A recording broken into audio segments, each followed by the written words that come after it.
De vuelta acá en Crypto Time, es hora de hablar de cripto, ¿sí?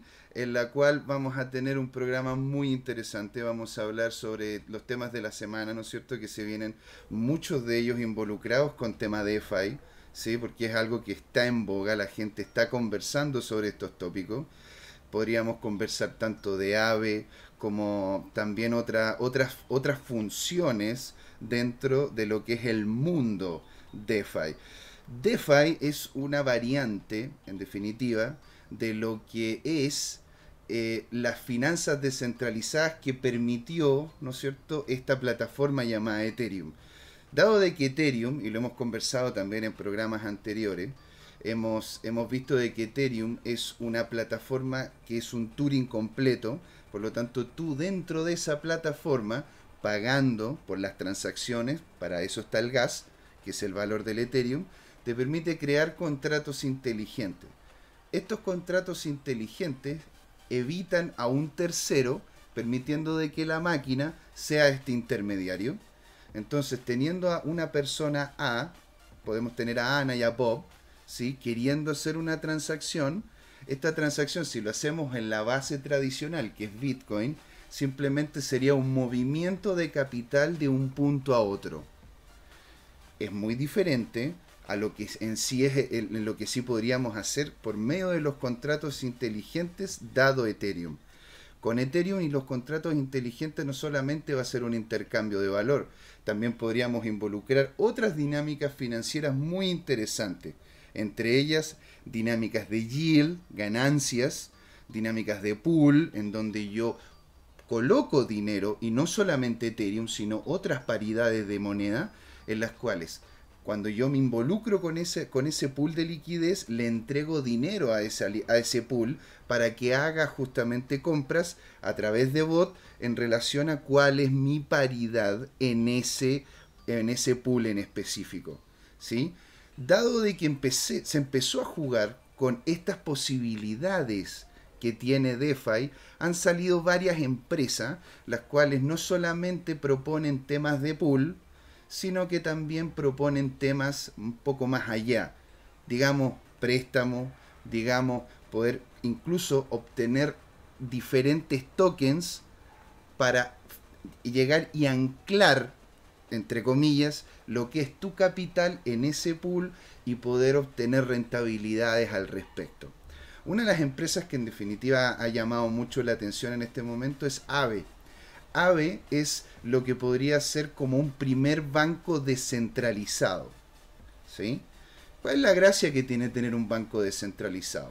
Que primero, la mayoría de los bancos no solamente tienen los costos de hacer las transacciones, que en definitiva en estos momentos y a estas alturas de la tecnología, los bancos lo que son, en definitiva, es más un servidor potenciado que entrega hasta cierto punto herramientas financieras.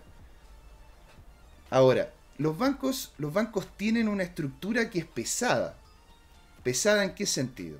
Pesada en el sentido de que existe una administración la cual se le tiene que pagar. Hay personas que trabajan en el banco, hay personas que tienen que revisar si es que los fondos que tú estás posicionando vienen de buen lugar, hay una serie de regulaciones que bueno, pueden llegar y ser o no atingentes a la situación puntual de la transacción que deseas tú hacer.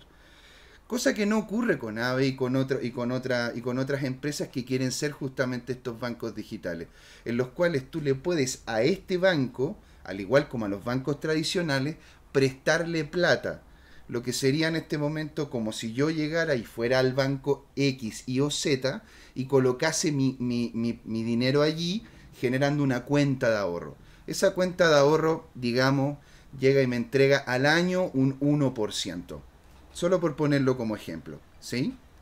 Dado de que se tiene, ¿no es cierto?, este 1% que te tienen en definitiva el banco que pagará a ti una vez al año, el banco utiliza tu dinero para posicionarlo, por dado que es un banco comercial, posicionarlo a personas o empresas para que esas empresas le paguen de vuelta ese capital prestado por un interés mayor que al que a ti te van a entregar. ¿Sí? En términos sencillos, si es que a ti te van a entregar un 1%, ellos agregan ese 1%, los costos administrativos, la luz, el agua, el gas y todo lo que son los gastos del banco, más lo que ellos justamente quieren obtener como ganancial sobre ese préstamo que le hicieron a esa empresa o a esa persona. Entonces, digamos que a ti te están entregando un 1% y a las personas le están pidiendo por ese capital, ya sea por un crédito consumo, un hipotecario, X cosa, le están pidiendo un 3, un 4 o un 5%. Entonces ahí tenemos lo que es la gran diferencia entre lo que te estaría entregando a ti como parte de esa liquidez que le estás facilitando al banco y lo que otra persona le está pidiendo al banco para poder realizar cualquier tipo de actividad. Esto no ocurre en lo que es el mundo DeFi. En el mundo DeFi, como todo es a través de unos y ceros y solamente son estructuras tecnológicas, no hay un gasto administrativo. Y más encima estas empresas, entre comillas empresas, son totalmente descentralizadas. Es decir, tampoco ellos son los que posicionan la capacidad de procesamiento para poder realizar estas transacciones. ¿Quiénes son estas personas? Los que se involucran en la misma red. Entonces es la red la que no solamente proporciona la liquidez para esos futuros préstamos o esos futuros movimientos, sino que también es la red la que proporciona la capacidad de cómputo y también las capacidades, ¿no es cierto?, de transaccionales que va a tener tu capital dentro de estas dinámicas. ¿Sí? En este momento en AVE hay una cantidad promedio de cerca de $1 trillón, en la cual tú si que quieres entrar a colocar liquidez, tú puedes entrar a colocarla en relación a una sola moneda o a paridades de moneda, en las cuales, dependiendo de cómo es que se manejen esas paridades, te puede llegar y generar una ganancia o incluso una pérdida. Por eso hay que tomar muy en cuenta cuál es la forma en la cual tú como persona quieres involucrarte con estas plataformas. ¿Sí? Entonces ahora nosotros vamos a justamente conversar con don Jorge Gatica, ¿no es cierto? Un grande, una persona de la casa, y vamos a tanto conversar sobre qué es lo que está pasando, ¿no es cierto?, con estas empresas descentralizadas, ¿no es cierto?, lo nuevo que se viene con DeFi. Vamos a conversar también qué es lo que ha pasado con Coinbase, o sea, que es como una de las noticias, ¿no es cierto?, que más la gente nos ha pedido que conversemos, porque la gente está viendo de que ahora incluso Coinbase va a aparecer en el Nasdaq, está haciendo, ¿no es cierto?, está posicionándose como una empresa seria, en la cual no solamente va a ser un exchange, sino que va a tener unas nuevas funcionalidades. Así que aquí le damos la bienvenida, ¿no es cierto? Vamos a poner la música para que pueda justamente entrar en propiedad. Y aquí estamos, ¿no es cierto?, con don Jorge. ¿Cómo está, señor? Hola, profesor. Estoy intrigado con algunas de las cosas que hablaste, porque la verdad es que las intuyo, pero no conozco las definiciones exactas. Antes de entrar en nuestra materia, quiero aclarar algo. Cuando hablaste de los pools y de las paridades, ¿cómo se define una paridad? ¿Qué es y para qué sirve? Es una muy buena pregunta. Lo que ocurre es que uno puede llegar y entrar a un pool, ¿no es cierto?, de más de alguna manera.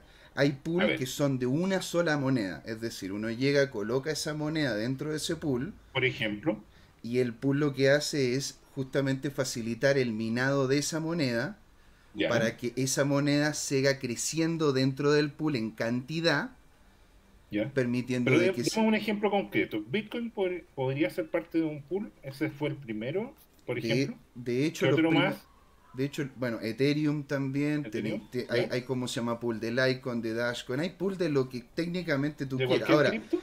de ¿Ya? cualquier ahora hay algunos pools que son más serios que ¿Ya? otros, ¿sí? Ok. Porque por poner un ejemplo podría llegar uno y decir, no sé, el pool de no sé, pues, el pool chuleta, y el pool chuleta tiene una cripto que no la conoce nadie, ¿no es cierto? Pero en definitiva, como no la conoce nadie y es una cripto que está creciendo mucho, ese pool puede generar una rentabilidad muy interesante a mediano o largo Ya, plazo.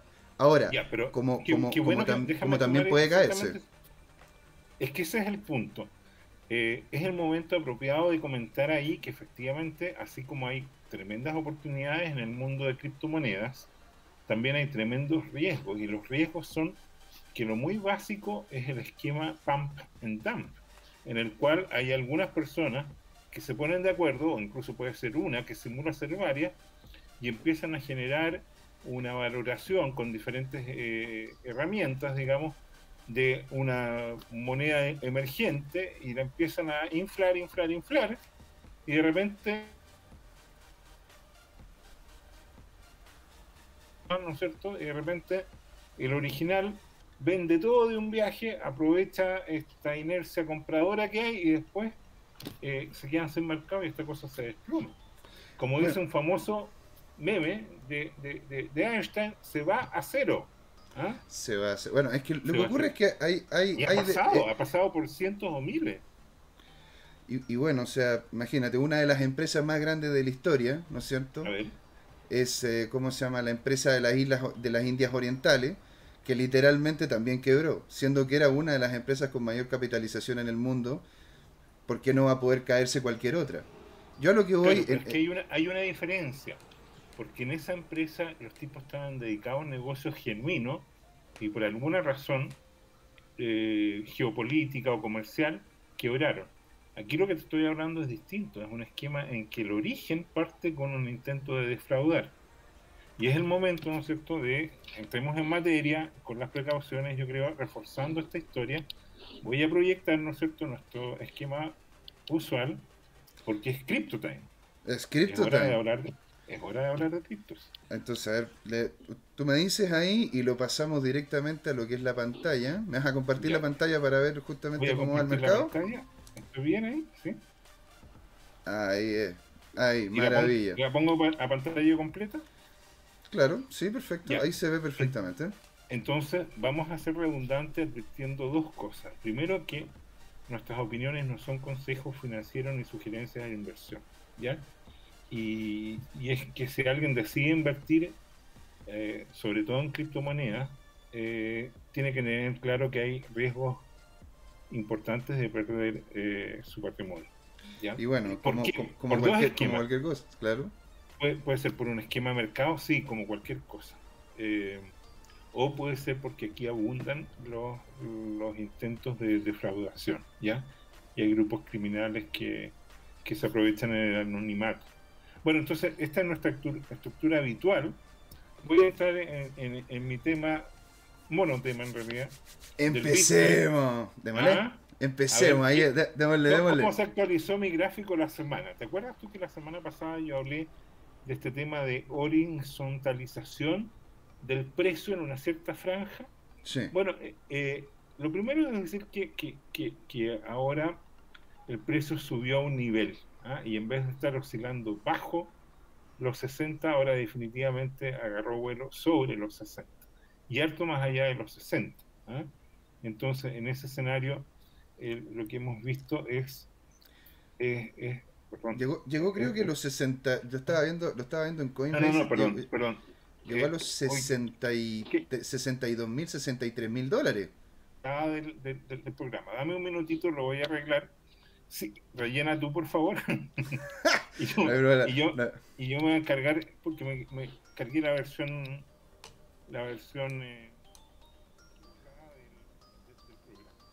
programa. No te preocupes. De hecho, aquí no. De hecho, esta es lo maravilloso que tiene el streaming, de poder darnos cuenta de que estamos todos también en la misma. Y de hecho, bueno, lo que ocurrió de hecho con Bitcoin ha sido un aumento donde rompió literalmente como entre comillas, ¿no es cierto?, techo de cristal que tenía de los 60.000. De hecho, la semana pasada hablábamos del meme, ¿no es cierto?, de esta mujer hermosa, ¿no es cierto?, que es la que aparece en el logo de Wall Street. Nunca me acuerdo cómo se llama esta mujer, pero madre de Dios, es un monumento. O sea, a mí antes me gustaba la Scarlett Johansson, debo admitirlo. Y esta chica está empezando a llegar ahí a lo que es el top 3 de la...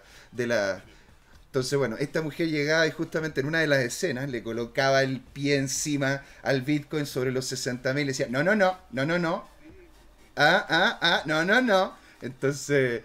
Entonces de repente cuando yo me desperté hace como se llama unos días atrás y de repente vi el Bitcoin a 60.000, 61.000, yo dije, entonces ya pasó ese techito de cristal, ¿sí? Bueno, lo que tú dices es importante porque en la medida que pasa el tiempo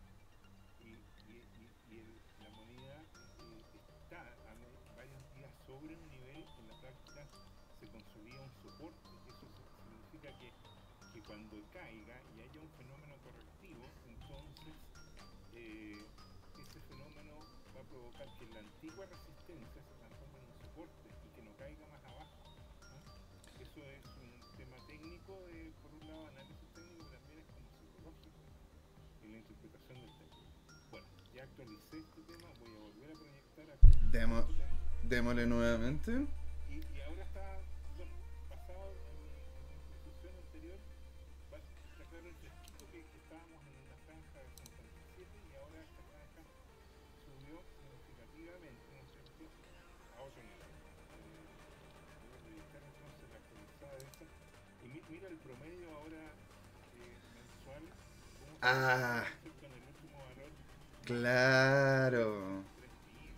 ¿Ah? Ahí se ve, ahí sí que se ve, porque antes me estaba mostrando el de 59. Yo decía, chuta, ya, ok. Está estable, no, no. Bueno, está destacado ahí en colorado, ¿no es cierto?, en rojo, que este gráfico mensual. ¿Ah? Claramente Mm, se vislumbra que esa horizontalización de la primera quincena se transforma en un canal alcista. ¿Ah? mm. Claro, ahí de hecho se ve claramente ese canal. Harto movimiento. Mira la franja inferior, ¿no es cierto?, que están ahí las barritas de volumen. Vamos a bajar ese volumen. Sí, claro, de hecho ahí se ve cómo se llama se ve cómo se llama mi mouse encima de la pantalla. Ahí voy mostrando, ¿no es cierto? Esas son las barritas de volumen, las cuales siempre les decimos que tienen que revisar, porque de hecho indican mucho hacia dónde justamente puede ir el mercado, que por lo menos existe un, una inercia del mercado en relación a la cantidad de volúmenes de transacciones, las cuales pueden llegar y afectar muy fuertemente el precio de cualquier tipo de activo. ¿Sí? En este caso el Bitcoin. Pero qué lindo esos Mira, qué bonito, ¿no? 63.380. Oye, 9,4%. A mí me gustaría que acá en los comentarios nos colocaran, por favor, fuera de lo que es nuestra industria, dónde podemos llegar y conseguir un 9,4% de una semana. Así que, o sea, o sea, excepto que te metáis con cosas que no son tan claras. El Claro. último día, ¿no es cierto?, es donde se alcanzó el máximo histórico actual, ¿ah?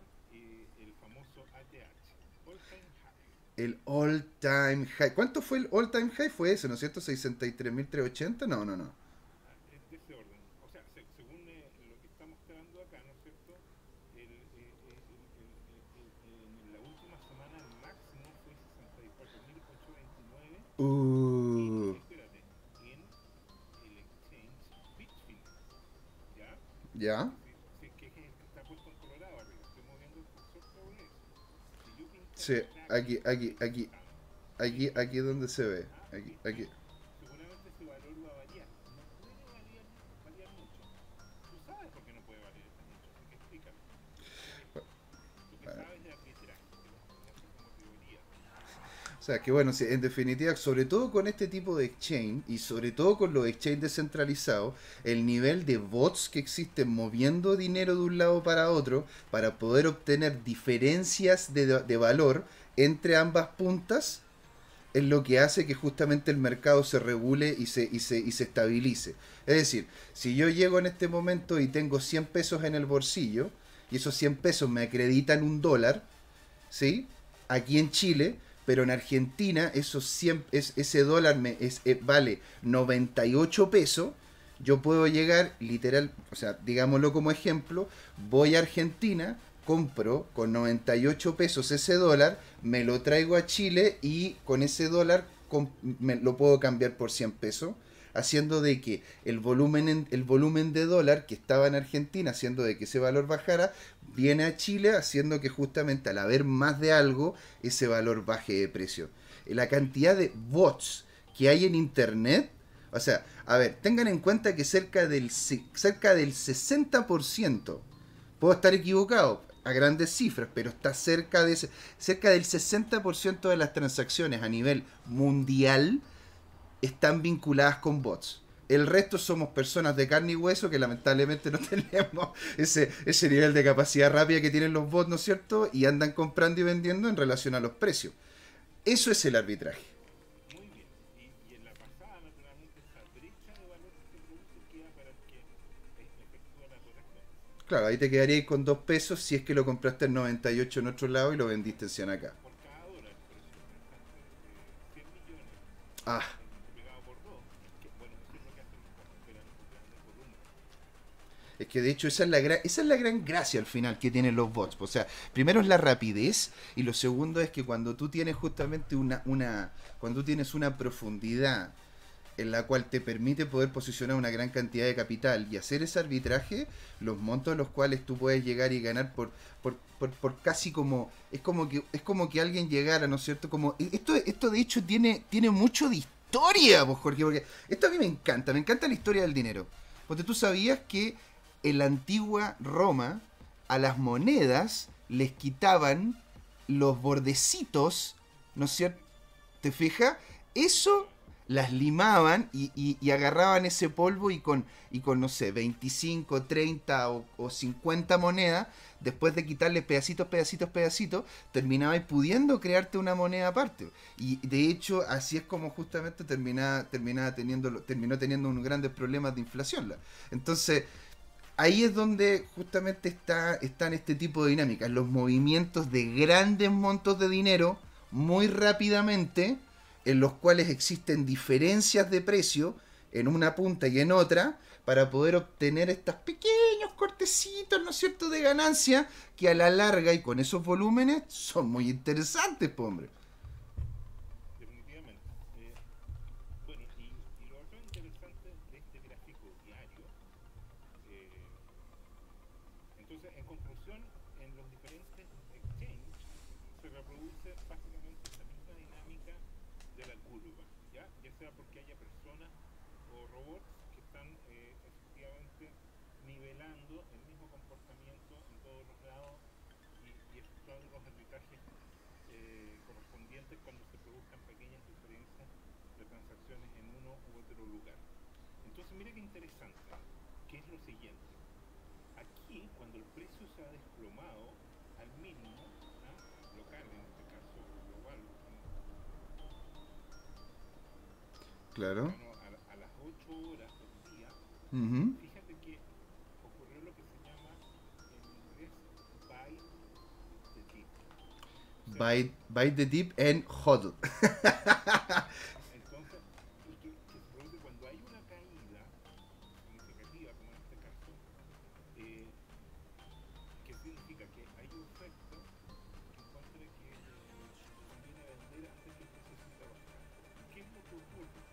Ese pico en volumen significa que hubo muchos diferentes que creían que se iba a bajar o por alguna razón Mm, decidieron minimizar sus posiciones largo, o reducir sus posiciones largas, pero se encontraron con un muro de demanda que les compró todo eso. Y producto de que compró todo a los vendedores, se produjo un rebote, un efecto técnico que hace que se produzca un canal ascendente.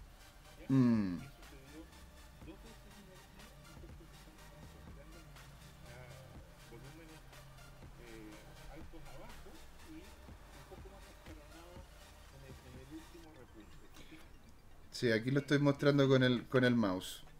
porque de alguna manera está mostrando, ¿cierto?, que hay un soporte ahí, que la oferta dice, mira, este precio bajo $62.000 es una ganga y yo compro todo lo que puedo. Yeah. Ahora, no es una persona, pueden ser 10, 100, 1000, un millón, O bots también, po. O sea, de repente hay bots que tú podés llegar, ¿no es cierto? Y eso es lo que ocurre también en muchos exchange, donde grupos de personas se juntan, donde tienen una gran capital y dicen, ok, cuando llegue a este punto, o cuando pase, o cuando baje de este cierto nivel, que se nota ahí claramente que al parecer justamente estaba como, rompió ese soporte que no distingo bien cuál sería el valor, pero rompió como ese soporte, bajó un poco y de allí justamente los bots empezaron a funcionar en lo que es compra y se fue y se terminó yendo para arriba hasta lo que vemos ahora. el nivel de soporte ahí es un chiquitito 62.000 dólares Ya. en el esquema diario. Oye, entonces, esto es mi análisis semanal del Bitcoin, que quiero enfatizar que el Bitcoin en realidad es el Bitcoin con minúscula, es la criptomoneda, ¿ya? Del sistema Bitcoin con mayúscula, que es como usando un símil simple, es como un automóvil. Y el Bitcoin en chiquitito es Ujú. como el combustible que mueve al sistema de la maquinaria, ¿ya? ¿Y qué es lo interesante de este tema? Que el Bitcoin, de alguna manera, y esto es lo importante que quiero que retengan, surge después de la crisis en 2008. Sí. De- claramente, o sea, ¿Ah? y no El tema solamente inmobiliario, y no solamente eso, sino que dentro del bloque inicial de ¿sí? Bitcoin está lo que es el Times, creo que es ¿cómo se llama? El diario El Times, ¿no es cierto? Donde sale la cantidad de dinero que en ese momento se terminó posicionando para poder salvar a los bancos. Claro, efectivamente. Entonces, Satoshi Nakamoto, esta persona o este grupo, digamos, anónimo, que según la Lili es un ministerio, ¿no es cierto? La Eh, Lili, qué nice, la Lili. nice, ¿eh? Bueno, eh, eh, ellos inician este movimiento porque estaban indignados sobre cómo los gobiernos respaldan esta irresponsabilidad bancaria, digamos. Entonces, ese es como el tema de fondo de esto. O sea, Eh, ¿cómo es? A ver, porque ahí dijiste una cosa que en realidad lo encuentro interesante como para poder un poco expandirla, porque un amigo de hecho me comentó de que tenía esa duda. Porque de hecho, ¿cómo se llama? Le comentaba casi todo, ¿no es cierto?, sobre tu Twitter, sobre, ¿no es cierto?, la clase magistral que diste hace unos días atrás, ¿no es cierto? Y varios me dijeron, pero ¿cuál es la diferencia entonces entre el Bitcoin con la B chiquitita y el Bitcoin con la B grande? ¿Y por qué el Bitcoin como moneda es lo que en definitiva termina entregándole a esa red las capacidades de transacciones que tiene? Mira, lo relevante, en algún momento voy a presentar el Bitcoin con el esquema apropiado, pero lo relevante de este tema es lo siguiente. El Bitcoin con mayúscula es un sistema para transferir información, una señal, ¿ya? Eh, económica, en definitiva, entre dos agentes desconocidos y Ya. anónimos. Y por lo tanto, eh, dado que por otro lado podríamos estar haciendo negocios con el peor delincuente o estafador, eh, O con una abuelita que necesita plata también. una abuelita, Sí, claro, da lo entonces da lo mismo. Entonces lo que se necesita es que el sistema tenga un algoritmo, un conjunto de reglas absolutamente preciso que me garantice que si yo estoy dispuesto a comprar o vender en ciertas condiciones, eh, se genere esa transacción y que esa transacción no se pueda echar para atrás, que sea irreversible. ¿Qué otra cosa se desea? Que sea calculable. En primer lugar, tiene que ser un medio digital, pero el problema del medio digital hoy en día es que usualmente tú puedes un video donde aparece el presidente Lincoln respaldando al Bitcoin, pero todos sabemos que el presidente Lincoln fue del siglo XIX. Mm, Entonces, la capacidad hoy día de la tecnología digital para falsificar cualquier contenido es enorme. Entonces, ahí aparece el requisito de un registro público, el public ledger o blockchain, ¿no es cierto?, donde se va vinculando toda esta información digital de manera que tú el día de mañana no puedas desconocer las condiciones en las cuales se genera, ¿ya? ya. Entonces, el Bitcoin eh, va teniendo todas estas características como sistema con mayúsculas que tú dices, ¿no es cierto?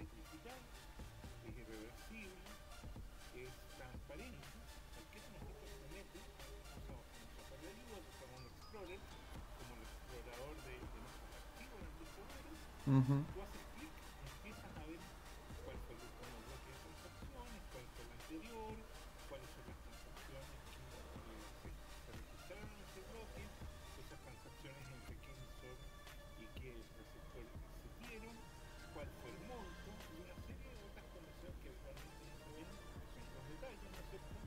Que son los registros de tiempo, digamos, asociados, y etcétera, etcétera, etcétera. Es como para poderlo facilitar a la gente que nos escucha, es como literalmente un certificado del banco una vez que hace una transacción.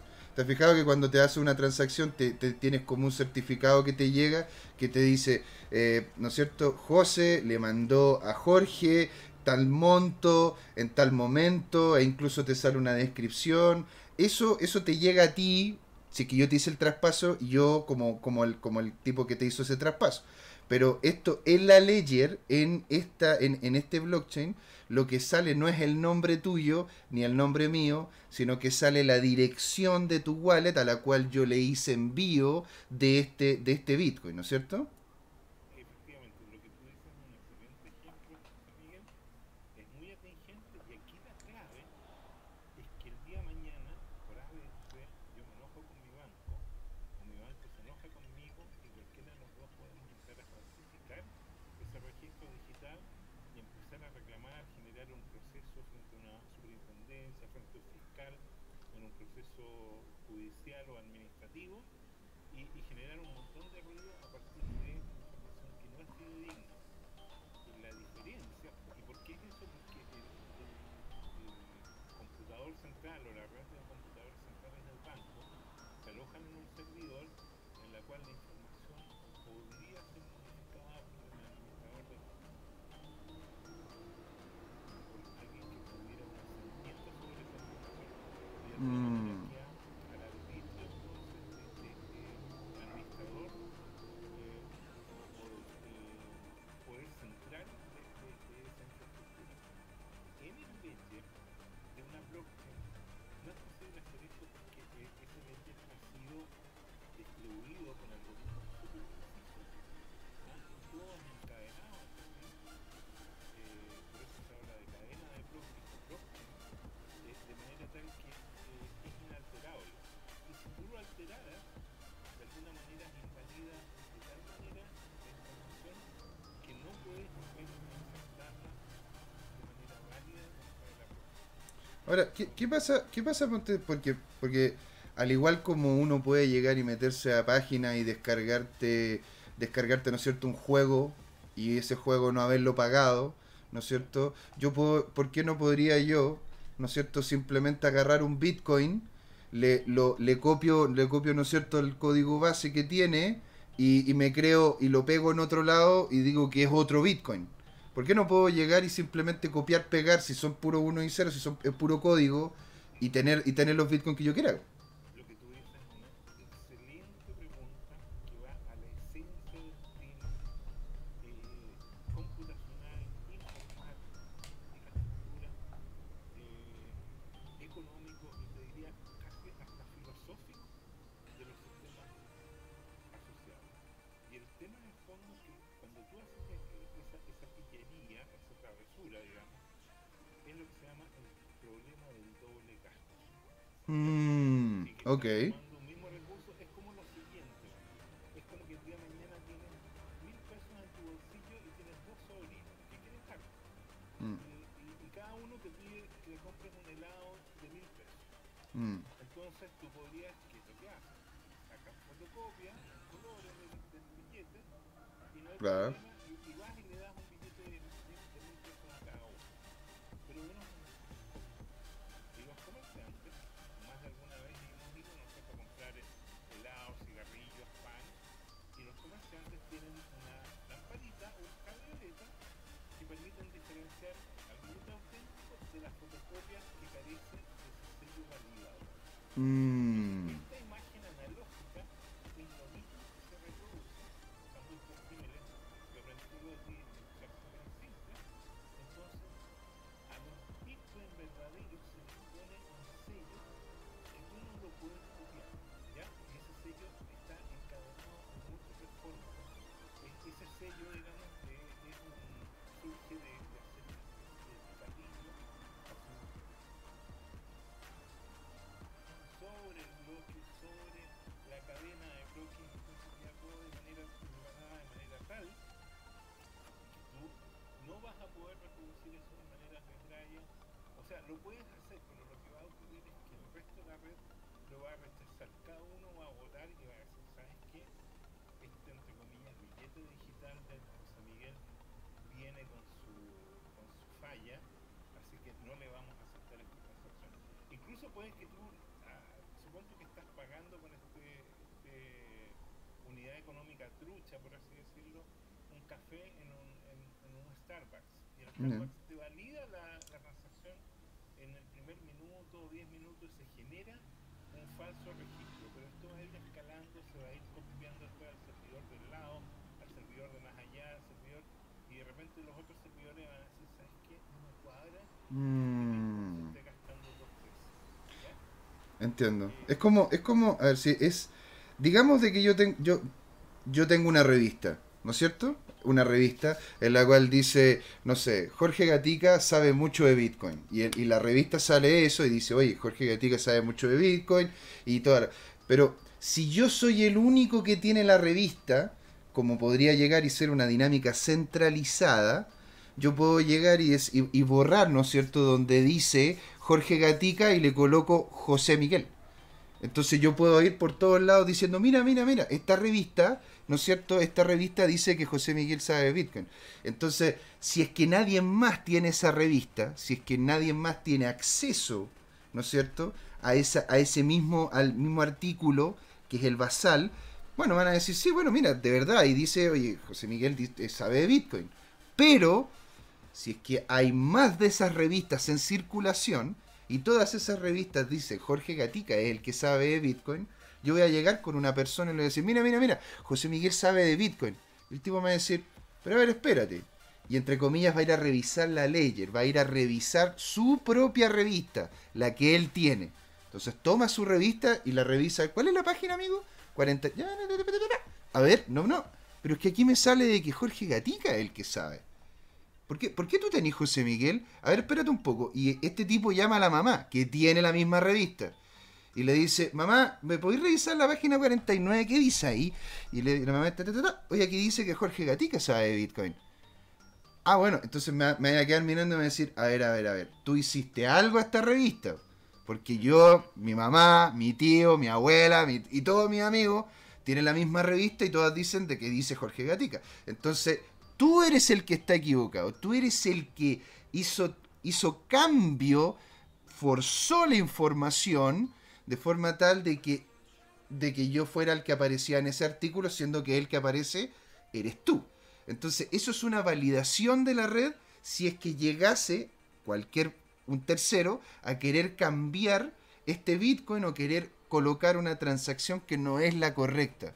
Porque al igual como tú bien dices, los billetes tienen sistemas de seguridad, que ya puede ser el correlativo, ¿no es cierto? Porque si tú tienes dos billetes con el mismo número de correlativo, entonces uno de esos dos no debería ser, ¿sí? O si no tienes, ¿no es cierto?, el logo este, ¿cómo se llama? El holograma, que cuando uno lo mueve, es como que se ve una cosa y se ve otra. Entonces, como ejemplo principal, tú no puedes, como siguiendo lo que tú comentas, no puedes hacer cambio a algo que la gran mayoría del sistema tiene como validado otra cosa.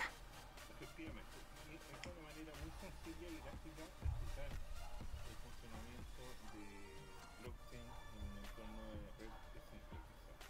Bien, oye, Avancemos. mira, Avancemos con vamos el tema. a la sección de mercado. Se viene el trete, ¿ya? Ya, ya, ya. Vamos primero a lo que pasó en la semana. Tú sabes que seguimos con atención los top 10. Los top 10. Y bueno, aquí está lo que te puso tan alegre, pues, a la gran mayoría de nosotros, que abrimos nuestro sistema para chequear y encontramos todo verde y bien verde. ¿Ah? Y bien verde. Bien verde. La última semana entonces Bitcoin sorprende con 9,6% de crecimiento, llega según esto a un nivel de sobre $63,000.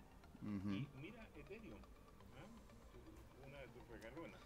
Una de mis regalonas. Es súper relevante. Y lo que era esperable, y algunos de nosotros lo intuimos y lo comentamos en la sesión anterior, Binance. Binance Coin, aprovechando toda esta expectante llegada a bolsa de Coinbase, mira, subió un 33% en la semana. Claro. ¿Te acuerdas que la semana pasada lo vimos bajo 400 y bien bajo 400? Y bien bajo Y 400, sí. mira qué sorprendente, man.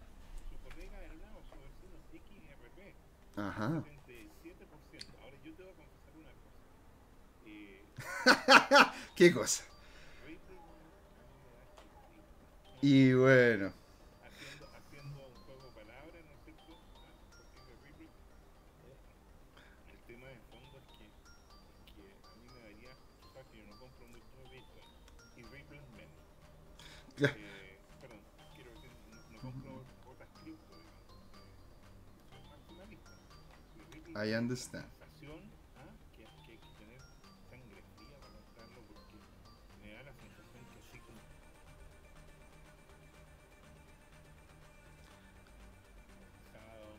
en los bancos y toda esa historia, no lo sé. ¿Cómo lo ves tú el mercado? Mira, entonces esto fue la semana y este fue el día, ¿no? El día Mira, de hoy pero subió, ¿no es cierto? para responderte Y sobre el tema de XRP, yo personalmente veo. A ver, lo que ocurre, te fijas, es que han ocurrido varias noticias. Yo estoy metido tanto en el Reddit como también en el Discord y en otros lados, ¿no es cierto? Estoy tratando, ¿no es cierto?, de constantemente obtener información sobre XRP, porque XRP, a diferencia de algunas, por poner un ejemplo, porque tú tienes en Ethereum, tú tienes atrás la Ethereum Foundation, ¿no es cierto?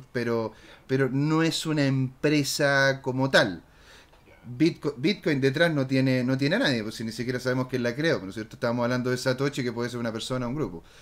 Lo que pasa con XRP es que, de hecho, el problema que tenían anteriormente era la demanda que tiene la SEC encima de ello, para poder, entre comillas, parar lo que es el tema de involucramiento de blockchain dentro del mundo financiero, para poderlo entender y en definitiva después dejarlo pasar, me imagino yo, con el tiempo, porque esto se está viendo que se está validando como modelo factible de intercambio de valor, de movimiento de valor dentro de lo que es la red. Y de hecho he estado viendo de que en algunos Twitter, sobre todo en los Twitter del abogado de Ripple, ¿sí? ya, Porque ya hablamos la semana pasada de que XRP es diferente a Ripple y que es Ripple la que tiene la demanda y XRP es simplemente una moneda la cual a ti te permite hacer transacciones y tiene unas ciertas cosas que son bien interesantes a mediano plazo. La cosa es que esa demanda puede ser que empiece a bajar de importancia. Porque tú puedes llegar y tener una demanda que involucre varias cosas dentro de Estados Unidos. Tú puedes tener una demanda, en Estados Unidos tú puedes tener una demanda compuesta, donde yo digo, a ver, esta persona entró a mi casa, ya, eso es como se llama, como una base. Después esta persona me robó dentro de la casa, ya, esa otra cosa. Después esta persona, aparte de que me robó, le pegó a mi perro y lo dejó mal. Entonces ya eso es otra cosa que va por encima. Y después, no sé, ¿cómo se llama? Se metió a mi refrigerador y me robó, qué sé yo, los tacos que yo tenía guardados para el otro día. Entonces tú podés ir colocando, ¿no es cierto?, cosas encima dentro de la misma demanda. Y lo que ocurre es que esta demanda puede que baje de importancia, o incluso, si es que va todo bien, puede ser de que se elimine por completo, permitiendo a la Ripple, ¿no es cierto?, poder ofrecerse de forma más seria como una forma de sustitución de Swift, el cual requiere que se haga cambios, porque Swift es algo que en realidad tiene problemas. Pero de vuelta a ti, volvamos a ver cómo está el mercado. no, está bien, Ujú. y Dime. volvamos a Binance. Está relacionado con el tema de Coinbase. No sé si quieres entrar tú a agregar más información o vamos al tema de la noticia de la semana respecto a Coinbase. Vamos a Coinbase de una. Y ahí, como se llama, vamos conversando también sobre la relación que tiene Coinbase con BNB y cómo es que una también tira a la otra, etcétera, etcétera. Perfecto, mira. Antes de hablar de Coinbase, quiero sentar algunos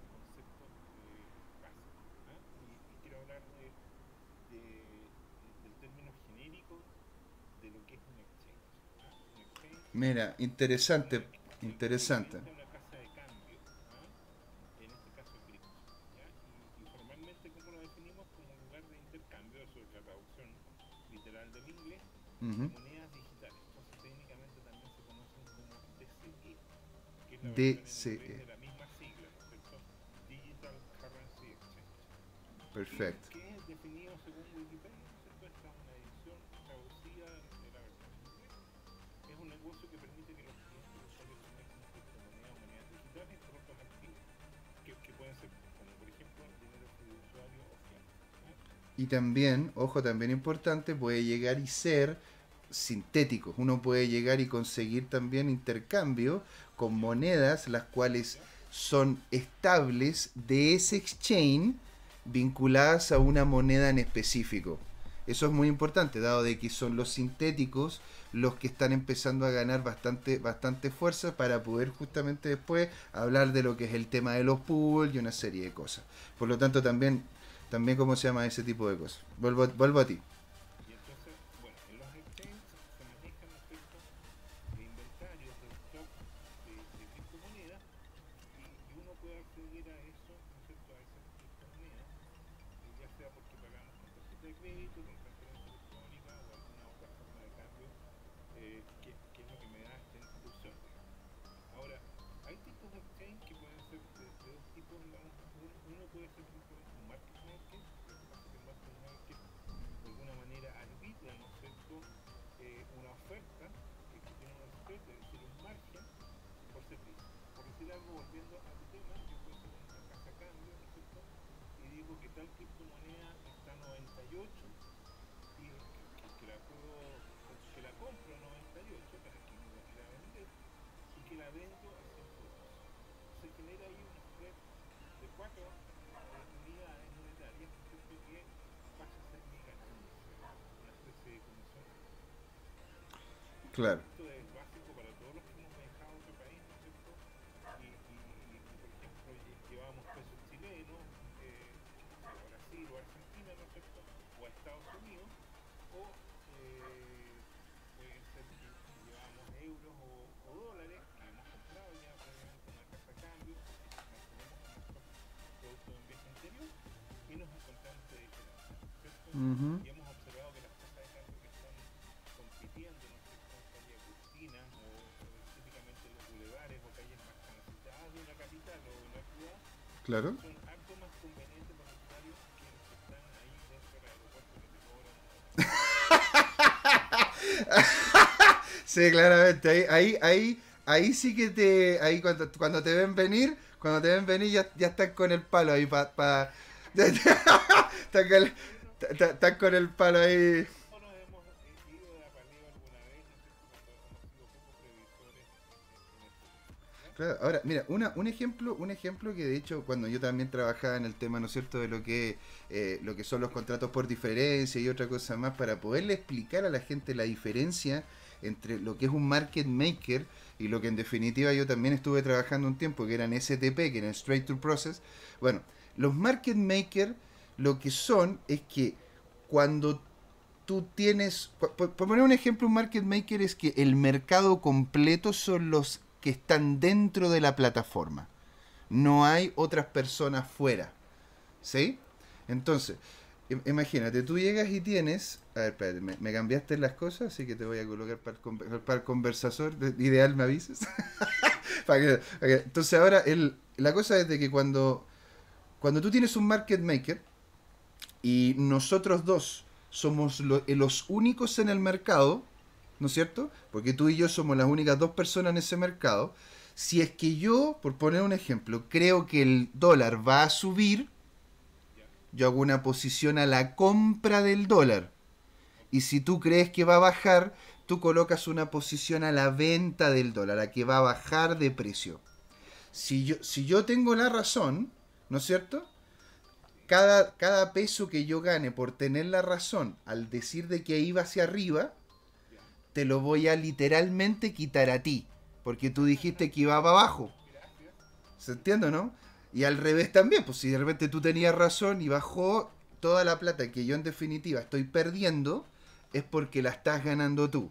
Eso significa un market maker, es decir, las personas que están involucradas en el mercado son las que ganan y pierden en relación a cuáles han sido sus posiciones en el mercado. Pero no, pero está bien. La cosa es, ¿qué pasa cuando involucramos a un tercero? ¿Qué pasa cuando nosotros tenemos dos personas, ¿no es cierto? Tú y yo, y digamos, no sé, la señora Juanita. Y lo que ocurre es que la señora Juanita y yo decimos que va a subir y tú dices de que va a bajar. Ahora, si ponemos las mismas posiciones, solamente que yo creo que va a subir y la señora Juanita también, y tú no, entonces ahí habría un desequilibrio, en el sentido de que tú no podrías llegar y perder dos veces para que yo y la señora Juanita ganáramos. Ahora, si es que tú tienes la razón, ahí se puede compensar, porque la pérdida de nosotros dos te puede pagar a ti. ¿Sí? Entonces, el problema del market maker es que para poder realmente funcionar de buena manera, tiene que existir una mesa de dinero detrás. Tiene que existir un tercero que, que meta liquidez, en el caso de que yo tenga razón y la señora Juanita y tú no, para que esa liquidez me llegue a mí. ¿No es cierto? En cambio, si el problema es de que ese tipo de casas de cambio, ¿no es cierto? Podemos colocar de nuevo ahí que estás haciendo la presentación. El problema que tiene eso es que claramente exchange que son grandes, digámoslo así como en su momento Forex Chile o Xdirect o esos que son, ¿no es cierto?, de contratos por diferencia, que en sí son market makers, ¿no es cierto? El problema es que ellos manejan hasta cierto punto, ¿sí?, el nivel de liquidez e incluso evitan de que lleguen hasta ciertos puntos los valores impulsándolos hacia, o sea, tirándolos hacia abajo o impulsándolos hacia arriba, porque ellos también tienen toda la información del sistema, porque es centralizado el market maker. Eso no es ilegal, pero tampoco es lo más, no es el trigo más limpio. Exacto. Porque de hecho tú cuando haces ingreso en este tipo de plataformas está todo en los contratos. Entonces, pero tú es difícil, ¿no es cierto?, de que tú realmente tengas una contraparte lo suficientemente grande si es que gran parte de ese market maker le da el palo al gato con ciertos movimientos. Ahora, mientras más grande es el market maker, como lo que en su momento era FXCM o lo que de hecho también Xdirect, si es que tomamos todas las sucursales que tienen tanto en Europa, en Estados Unidos, en Latinoamérica, ya tienes un mercado bastante grande. Entonces, no es que ellos tampoco se anden preocupando de eso. Dicho eso, los exchanges más chiquititos, como en un principio fue Forex Chile u otros más, andan constantemente con el juego de voy a meter un poquito más de liquidez, la voy a sacar, voy a empujar un poco este. No es que ellos estén haciendo algo que sea ilegal, pero tampoco es de los trigos más limpios, no es algo que sea de lo mejor que hacer. ¿Se entiende? Claro, sí, en ese mundo realmente falta transparencia, que es lo contrario, que es lo que da Bitcoin y su plataforma distribuida. Eso en ese sentido es STP. STP se llama Straight to Process, en el cual Sí, cuando tú podías conectarte directamente, ¿sí?, con un servidor que estuviese dentro de la bolsa, como que en su momento nosotros lo hicimos con FXCM, en el caso de conectarnos directamente con la bolsa de Londres, ¿no es cierto? Al hacer eso, tú ya te abres a todo el mercado. Tú ya no estás, no soy yo contra ti, si es que somos los únicos mercados, sino que somos varios. entiendo eso. Ahora, trata de vincular lo que tú me dices con el último párrafo de la definición de Wikipedia sobre Crypto Exchange. Eh, ya funcionan algunas corredoras como Robinhood y eToro. A mí se me cayó Robinhood. A mí se me cayó. Ese es el punto que te iba a decir. Robinhood es una empresa que tiene problemas de credibilidad, del asunto, podríamos ir a la FED, Mm, GameStop. así es. Y la pregunta del millón es, ¿y Toro no tiene los mismos problemas?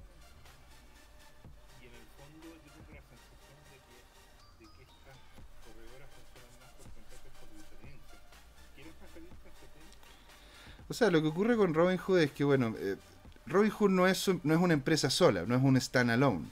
Es una empresa que también, que es parte de un holding.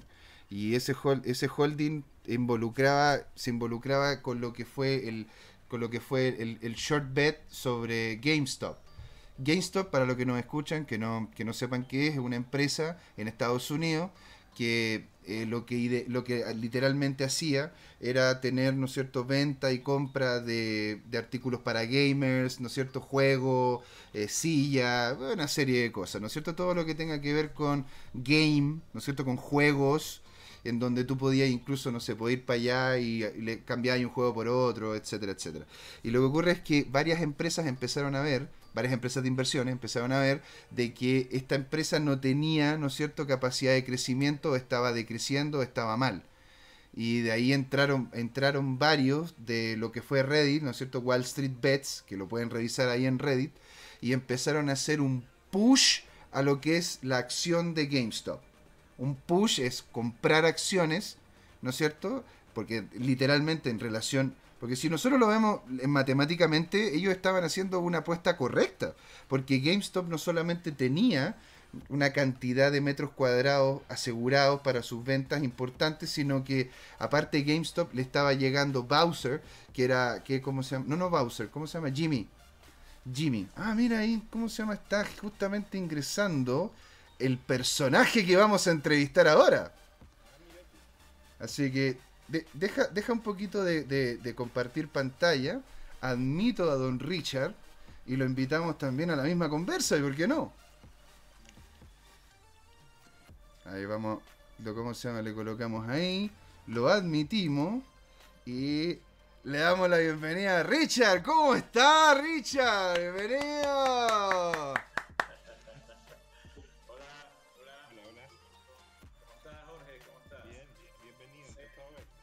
Mucho gusto. Oye, de hecho estábamos nosotros aquí justamente conversando con Jorge sobre el tema de GameStop, sobre el tema, ¿cachai?, de lo que son los exchange, cómo es que se crean estos market makers y cómo es la diferencia con el Bitcoin. Y que es mejor hablar de Bitcoin, ¿no es cierto?, que era como uno de los temas que teníamos en palestra, que con alguien que en definitiva está queriendo, ¿no es cierto?, tener una posición larga referente a ello. Pero espérate, déjame cerrar el tema que estábamos viendo ahora. Justo yo estaba interrogando a José Miguel, que tiene experiencia teórica y práctica en el mundo Siempre me del maltrata, siempre me maltrata Jorge, ¿eh? Así que para que... entonces, entonces ¿Ya?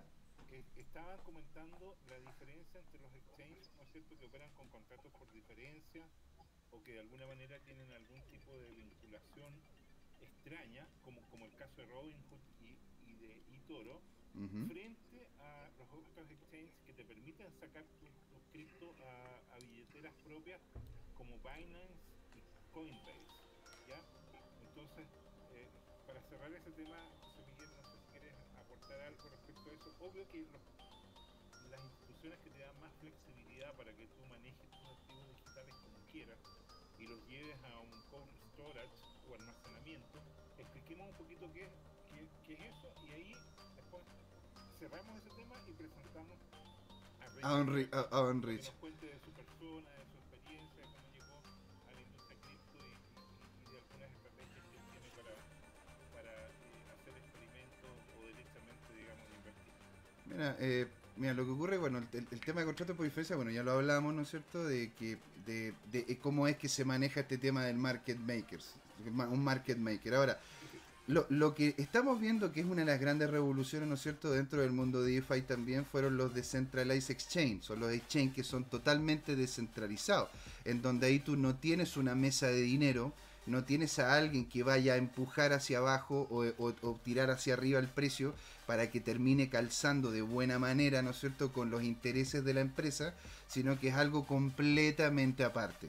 ¿sí? eToro y lo que es Robinhood son market makers en los cuales tú dentro de ese mercado tú estás compitiendo con otras personas que están dentro de ese mercado. Tú no estás compitiendo con el resto del mundo. Si tú te vas a Coinbase o te vas a Cointele, perdón, a Coinbase o te vas a cualquier otro exchange descentralizado, vas a poder llegar y literalmente estar posicionándote para con el mundo entero que esté metido allí. ¿Sí?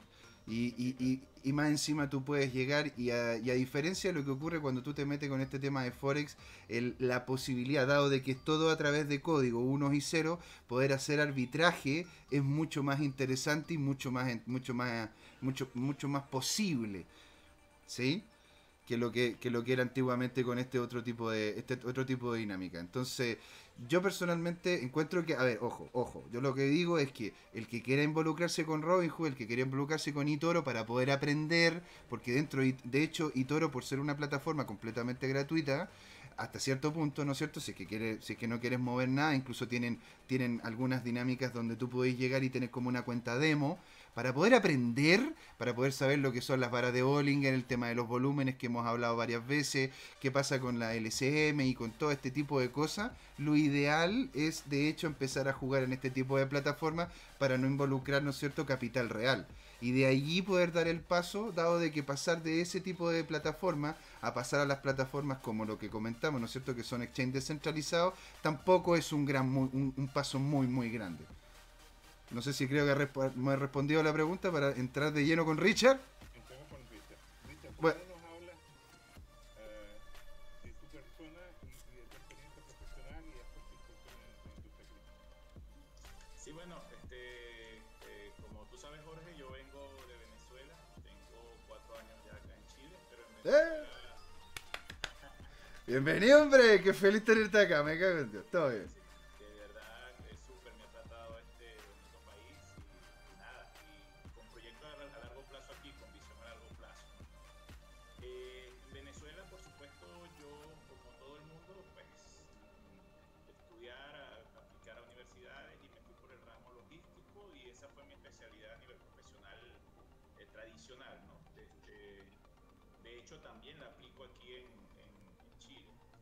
Y también una bonita experiencia porque la logística, al final, los conocedores de Bitcoin, sabemos que tiene esa tecnología tan hermosa que es el blockchain y está relacionada a la logística. Hay mucha aplicabilidad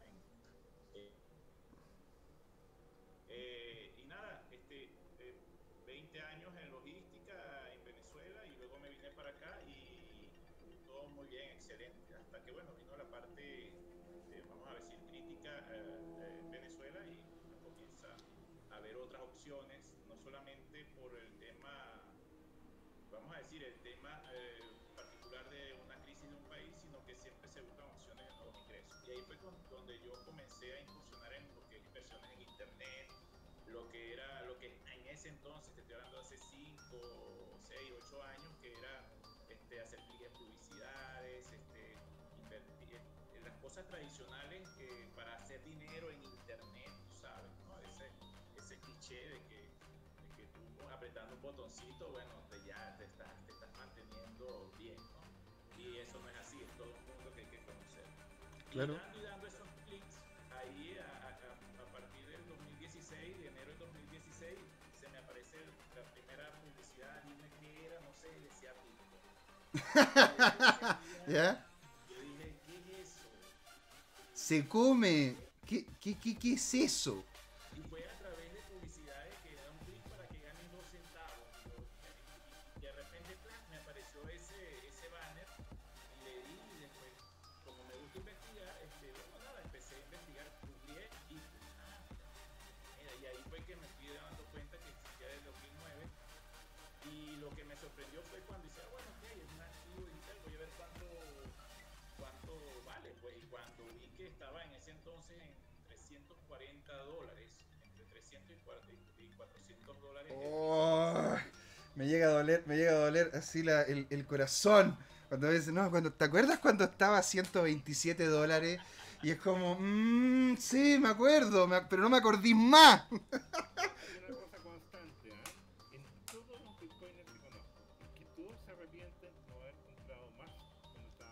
Pero cómo no, pero si es que era, en ese entonces, o sea, era cuando, conté tú, cuando el Ethereum estaba a $170 y un amigo me, pero ¿por qué no vaya a comprar más? Pero si es que yo no sé si esta cuestión va a subir, no sé, yo estoy metido en el tema del Bitcoin y ahora, claro, me quedan mirando y dicen, pero bueno, ¿cuánto compraste? Y yo, menos de lo que debía haber hecho. Esa es la respuesta de siempre.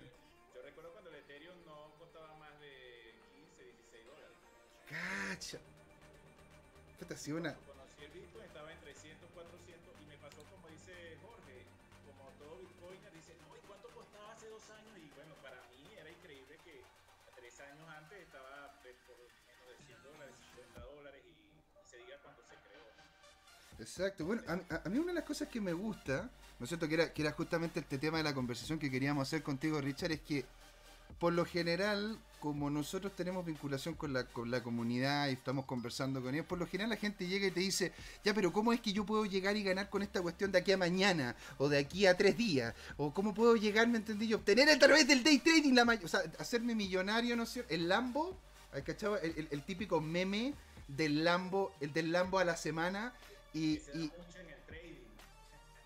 ¿te das cuenta? Entonces, ¿cómo es que...? Porque tú tienes una posición diferente, ¿no? Tienes una posición a mediano, largo plazo. ¿Cómo empezó este amorío con el Bitcoin y cómo lo has visto tú crecer en el tiempo?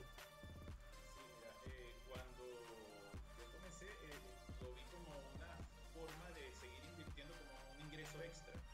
No me interesaba, ni siquiera sabía la blockchain, todo lo más grande que tiene detrás, ¿no?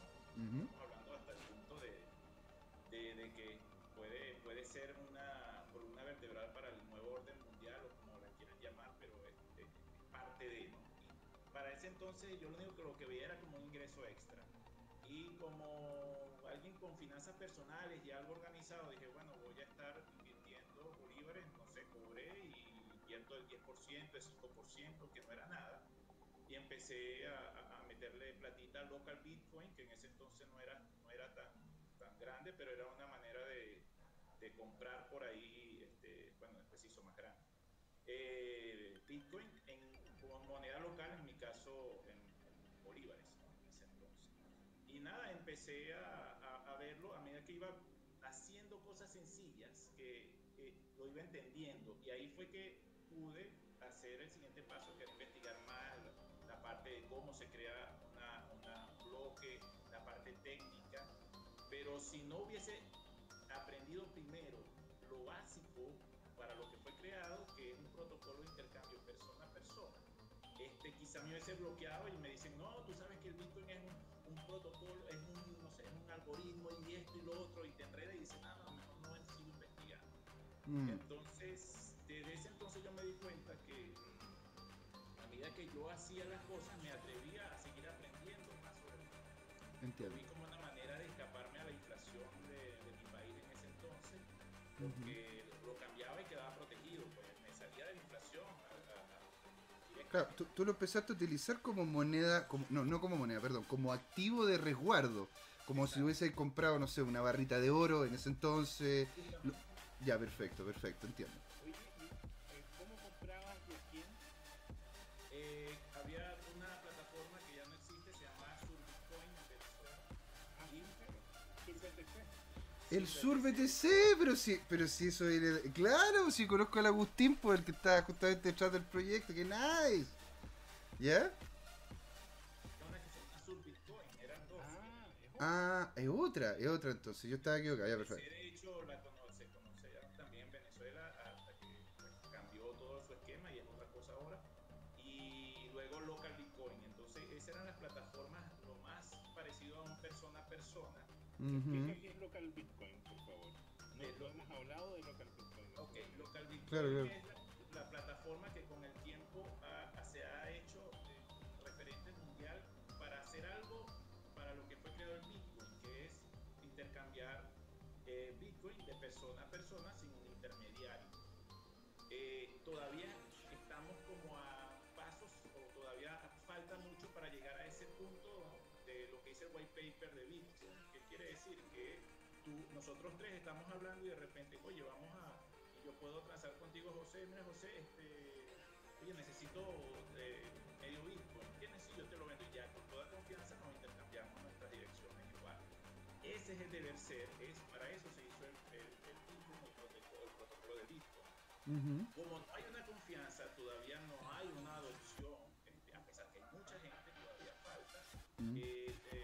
La manera más sencilla es que la gente cuelgue en una plataforma bien segura, que sea como una especie intermediaria, para que esa relación de confianza, de intercambiar dinero, no intervenga un pánico en particular, haya cierta seguridad. Y entonces estas plataformas hacen de ese intermediario que simplemente cobran por el servicio, una comisión por el servicio de intermediación. Pero es lo más parecido al peer-to-peer que está en el white paper del Bitcoin. Pero poco a poco, por ejemplo, aquí he visto en asociaciones tanto de Argentina, aquí la Asociación de Bitcoiners en Chile, que es la Asociación de Comunidades de Chile, eso se busca, eso, que la gente no tenga miedo de intercambiarse entre sí mismos dinero, entre pesos y Bitcoin o otra moneda local. Entiendo. Y entonces local Bitcoin, las plataformas, localbitcoin.com es las plataformas más seguras que nos el protocolo, trabajan bajo un sistema de, digamos, de, ¿cómo se dice esto? De prestigio, no le consigo la palabra, que cuando la persona tiene buen comportamiento tiene un puntaje, entonces tú ves que tiene un background o unas transacciones bien hechas, entonces si tienes una buena puntuación tú vas a transar con esa persona, le dices cuántos Bitcoin quiere o fracciones de Bitcoin. Claro, y es la comunidad la que le coloca eso. O sea, yo también hago el local Bitcoin, pero más que nada también para que la gente nos entienda. Tú para poder obtener, ¿no es cierto?, estas como garantías de que esta persona realmente hizo bien esta transacción, la hace la máquina nomás, te dice si la transacción se hizo correctamente, o y también involucra a la comunidad diciendo, bueno, que Richard, si es que yo le hice una transacción correcta, digo, José se la mandó a Richard, Richard me coloca, sí, José la hizo bien, ticket. Exactamente, entonces tienen todo ese histórico y tú puedes verlo para tener más seguridad. Igual ellos congelan los saldos tanto de Bitcoin hasta que se haga la transferencia al banco tradicional. Entonces por ahí es una forma de ingresar en el mundo cripto de la manera de como verla como una moneda, ya sea para tenerla un tiempo para juego o atesorarla como un patrimonio o como inversión a largo plazo. Entonces estas plataformas existen, no son propiamente un exchange, son plataformas donde la gente cuelga su oferta o su compra o su venta, dependiendo de lo que quiera, y las personas recogen y dicen, oye, de lo que tú tienes yo quiero la mitad. Y bueno, ahí se hace dentro de la plataforma de manera segura, se hacen las comisiones o las verificaciones de que depositó y liberan los mismos. Maravilloso. Ya de ahí en tu wallet, ya con Bitcoin en tu mano, tú la puedes pasar a cualquier cartera que te parezca o a un exchange para hacer trading de criptomoneda o lo que quieras. Pero básicamente así comencé yo, gracias a ni siquiera los exchanges, porque era como muy técnico para mí en ese entonces, ¿no? Sino es una especie de página para que la comunidad se consiga con unas reglas muy claras para intercambiarse Bitcoin, lo más parecido a un peer-to-peer. De hecho, Binance tiene también algo parecido dentro de sus módulos, peer-to-peer, para que la gente pueda acceder al Bitcoin en su moneda local. Oye, qué interesante. Entonces tú partiste, ¿no es cierto?, con este tema. O sea, llegaste desde la publicidad, queriendo justamente obtener ingresos y poderte mover dentro de tu tema, y caíste a este tema Bitcoin, ¿no es cierto? Ahora, tú te has manejado más que nada con Bitcoin a mediano o largo plazo, tú has hecho trabajar el Bitcoin posicionándolo en otras cosas. ¿Cómo ha sido también ese trayecto? Porque ya ahí fue donde justamente ya, ok, me voy a casar contigo. Le dijiste ya, ok, me pongo el anillo con el Bitcoin, voy con eso y le coloco dinero, ¿no? Ahora, ¿cómo ha sido el matrimonio? ¿Qué has hecho tú ahí? ¿Cómo ha sido el movimiento? El Bitcoin, mira, desde un principio, como empecé a acumular un poco solamente para probar y ver cómo se cotizaba y veía mi wallet ahí, cómo se movía un poquito los dólares para arriba, para abajo, era una emoción porque por primera vez veía en vivo cómo actuaba mi dinero, cosa que en los bancos no sucede. ¿Okay? Exacto. Ahí donde se me metió aquí la mente que somos, o sea, esto se hizo para que no sea nuestro propio banco. Exacto. Ahí se empezó el bichito, el bichito. Exactamente, exacto. Entonces ya de ahí quedé enganchado, José, de verdad, y empecé a decir que, ¿sabes? Por primera vez tengo control de algo que invertí y que lo puedo sacar cuando quiera, lo puedo volver a convertir en mi moneda local, o me lo gasto o lo dejo como un patrimonio. Siempre con el riesgo de que va a subir, bajar, como todo activo que se cotice en el mercado, pero lo que más vale es tu estrategia, no tanto el mercado. No tenemos control del mercado, lo que tenemos control es de nuestra estrategia de riesgo y hasta dónde podemos aguantar una inversión. Entonces, por ahí me fui con pocos dólares y ahí llegó el enamoramiento. ¿Y en qué año fue eso, esa primera fase, por así decirlo? Esa primera fase fue en el 2016, enero, febrero, marzo. Empecé a hacer mis primeras pequeñas inversiones de $3, $2, así iba poco a poco. Y luego cuando tenía acumulado, ¿sabes? 2016-2017, empezó esa inflación galopante y ahí me di cuenta que cuando de repente decía, bueno, ¿sabes qué? Ya uno cobró su dinero del mes y me quedé sin nada. Y cuando yo volteaba y decía, oh, pero si yo tengo aquí algo, más, y cuando le hacía vamos a decir, como el traslado a bolívares, decía, uy, pero tengo más de lo que, y empecé como en principio a sobrevivencia. Entonces el Bitcoin me salvó varias veces de situaciones económicas en ese entonces, que no tenía de dónde echar mano que ahí. Luego me di cuenta que no podía hacerlo siempre porque la idea era invertir, no estar echándole mano a algo que al final era mejor, ¿no? Entonces, eso es lo que sucedió en 2016 completo. Fue total una experiencia sin asesor, sin que me dijeran esto es peligroso o esto es bueno. Simplemente lo vi, lo viví y lo que aprendía lo aplicaba con poquitos dólares, con poquitos bolívares, que es lo que yo le digo a la gente cuando las asesoro, pues que simplemente prueba con cosas pequeñas y que al final es lo mismo cuando pruebes con más dinero. Oye, Richard, ¿y en toda esta fase no tenías algún colega, un vecino, una amiga, un hermano con quien ir intercambiando esta experiencia?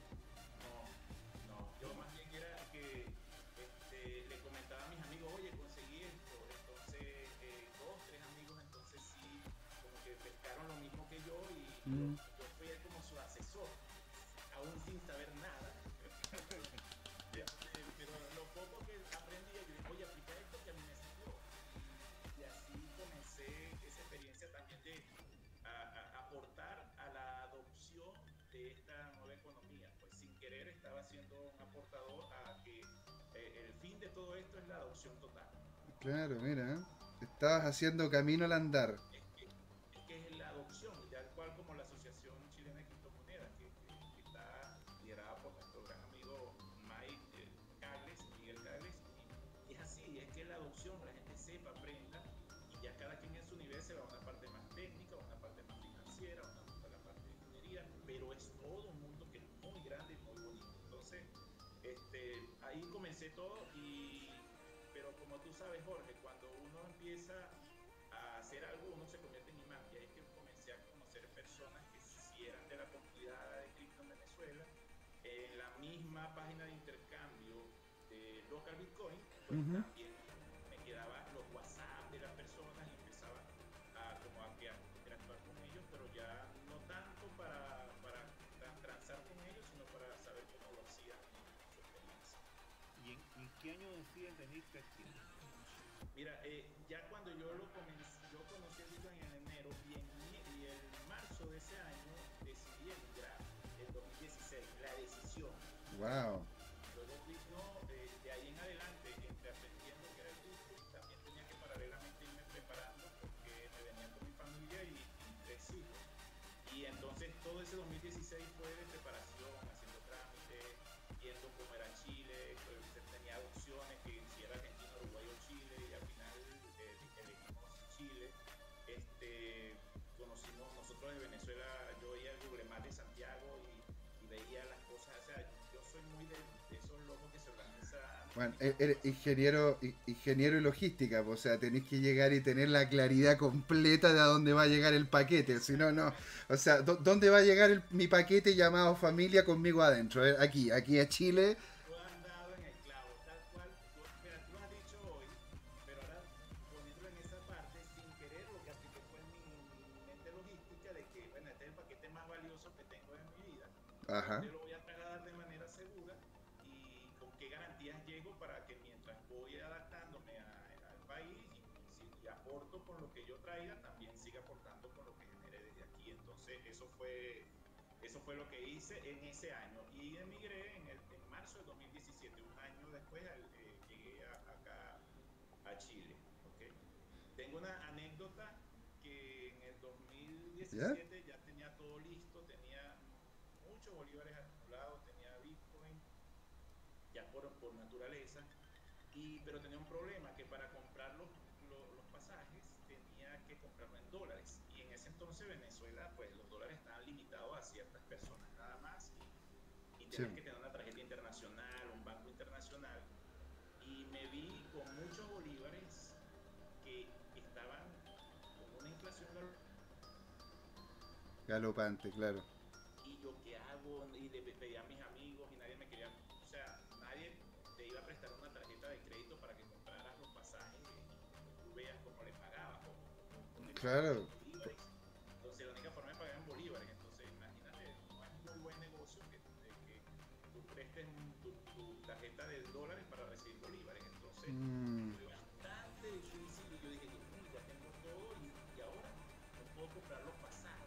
Y después, mira, vi una página, no sé si existe, y se llamaba, no sé si se llama Destinia.com y ofrecía, Ni idea, ¿ya? ni idea, no sé si existe, después lo vemos, no sé. Ok. Pero esa página decía, puede comprar en mira, cuando vi eso, yo dije, bueno, aquí llegó la hora de tener Bitcoin, no en decimales, sino completo, porque tenía que comprar todo y la forma de decir, bueno, no tengo dólares, tengo Bitcoin. Y me dio la oportunidad de esa página de hacer la compra de los 5 pasajes. Simplemente los compré con Bitcoin. Ellos tenían su plataforma, le hacían una conversión a euros y prácticamente, en teoría lo compré en euros, pero su recepción del dinero fue en Bitcoin. O sea, imagínate, ¿cuánto te gastaste en ese entonces en Bitcoin para poder, ¿cómo se llama?, comprar el pasaje? 2.46 Bitcoin. El pasaje más caro que yo he conocido en la historia de la... Es como la pizza, ¿no es cierto? Es que es hermoso. Es casi para ponerlo de guión en una película. Exacto. Imagínate, el viaje tengo que pagar. ¿No? O por lo menos un documental. Claro, y que era primera vez que estaba comprando esa cantidad y lo hice todo por esa plataforma local Bitcoin.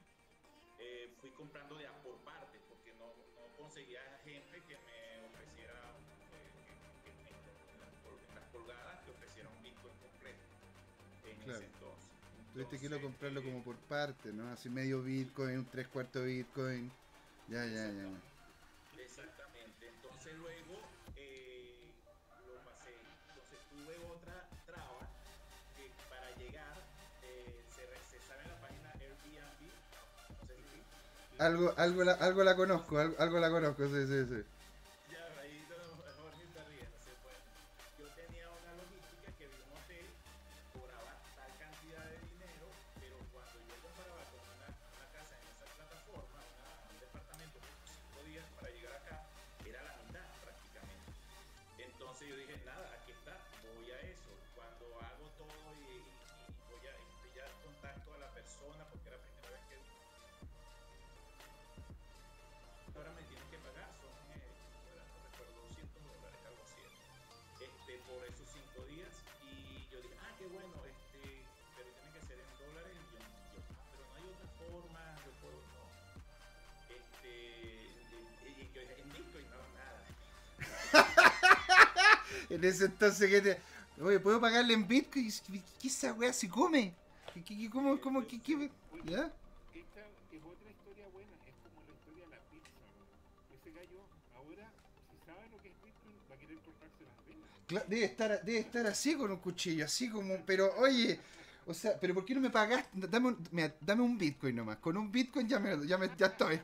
Yo ya estoy. Te imaginas, te llama ahora, si ya, bueno, ya, te lo vas viendo ahora. Fíjate, ¿qué tuve que hacer yo? Ok, busqué otras posibilidades, se me fue esa oportunidad en esa casa dentro de la plataforma, pero tenía ese problema y me di cuenta que yo estaba transando mi dinero en una multi-wallet.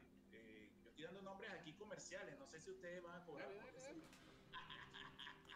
Esto es un streaming libre, así que sí. Libre. Esta página existe y es de las más grandes ahora. En ese entonces también todavía no era tan grande. Se llama uphold.com, que es la multigual, es muy conocida. Y ella en ese entonces te permitía en tus mini wallets, que tenían opción de tener dólares, Bitcoin, Litecoin, etcétera, te permitía agarrar tu wallet de dólares, las pasaba a los Bitcoin, tenía los dólares dentro del menú y decías que ellos promocionaron una tarjeta de crédito, una tarjeta ¿cómo se dice? ¿De débito? No. Ah, perdón, ya, a ver. Avalada por Visa. Ya. Ah, ya. Entonces era una tarjeta digital, de crédito digital, avalada por Visa dentro de la plataforma. Y lo que hice fue agarrar mi Bitcoin a dólares, después dólares lo pasé, lo convertí o lo deposité en esa tarjeta de crédito virtual, y ahí fue que hice la compra de Airbnb del lugar. O sea, fíjate, por doblemente el Bitcoin me insertó en un escenario que no hubiese podido, porque yo estaba en un cerco financiero, vamos a decirlo, en Venezuela con respecto a la parte de monedas internacionales. Entonces, por doblemente, y ya gracias a una plataforma ya hoy día pues, una gran plataforma, pude también salvar esa parte logística y pude tenerme a Chile con mucha tranquilidad. Mira qué bien. Bueno, y ahora tu economía como persona, ¿es basada en Bitcoin o manejas también monedas más tradicionales? ¿Cómo es que tú en este momento te manejas así en ese sentido? ¿Estás como los jugadores de la NBA que están pidiendo recibir la mitad del sueldo en Bitcoin? Esa es la cuestión, o sea, ¿cómo es que te manejas tú ahora? Porque en cierto sentido, si te bitcoinizaste o criptoizaste tu economía, ¿no es cierto? Porque ahora, de hecho, tú podías hacer muchas cosas con cripto. Podías hasta pedir crédito, podías moverlas dentro de la red, ¿no es cierto? Involucrarte con pool, podías, como se llama, meterte en los exchange. Entonces, ¿tú en este momento tienes tu economía vinculada a las cripto o es simplemente una parte de lo que tienes tú para poderte mover? Sí, es una parte, es una parte. Yo tuve un proceso luego cuando llegué acá de que todas las inversiones, todo lo tuve que colocar en departamentos, todo, en establecerme totalmente con una familia de 5 e insertarme en esta economía, ¿no? Empecé de cero, tuve trabajo hasta que tenía mi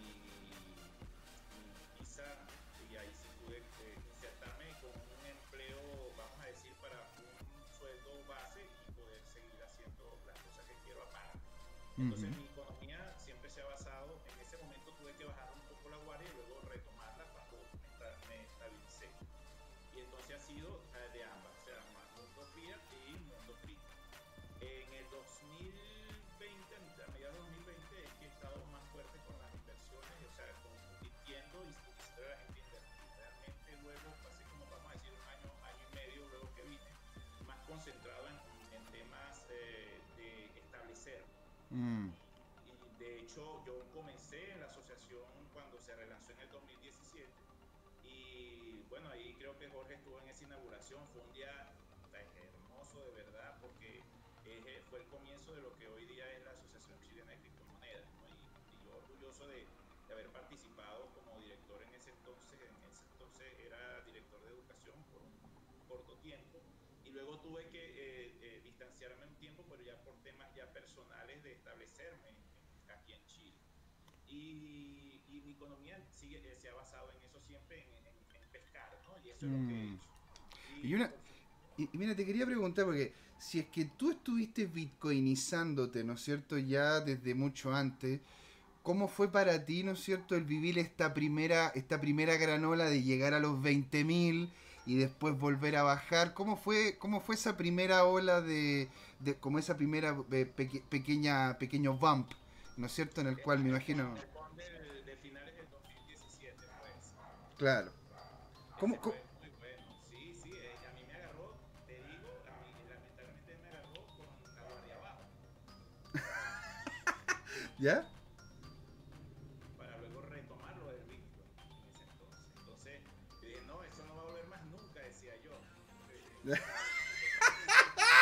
No va a volver más nunca.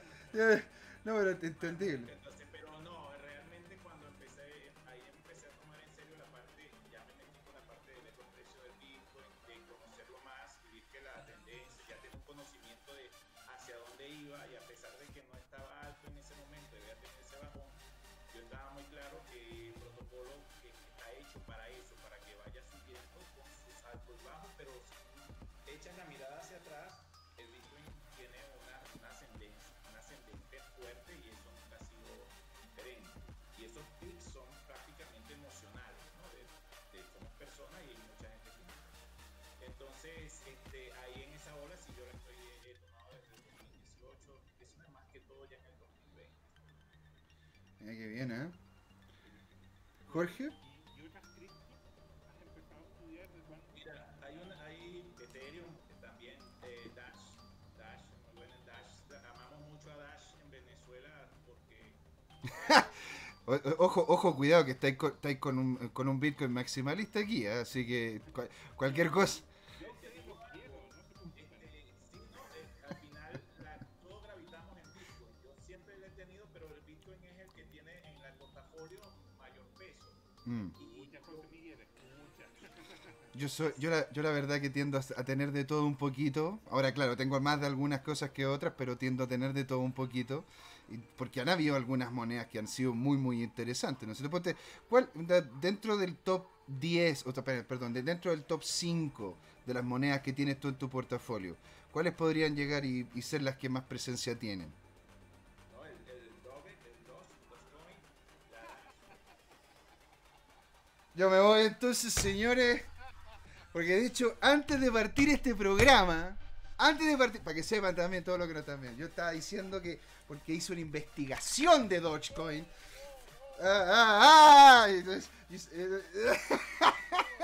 no, está. Qué lástima que no llegué antes. Yo sí estaba- No, es que deberíais participar más seguido, Richard, me cago en Dios. Bueno, entonces Dogecoin, ¿y por qué Dogecoin?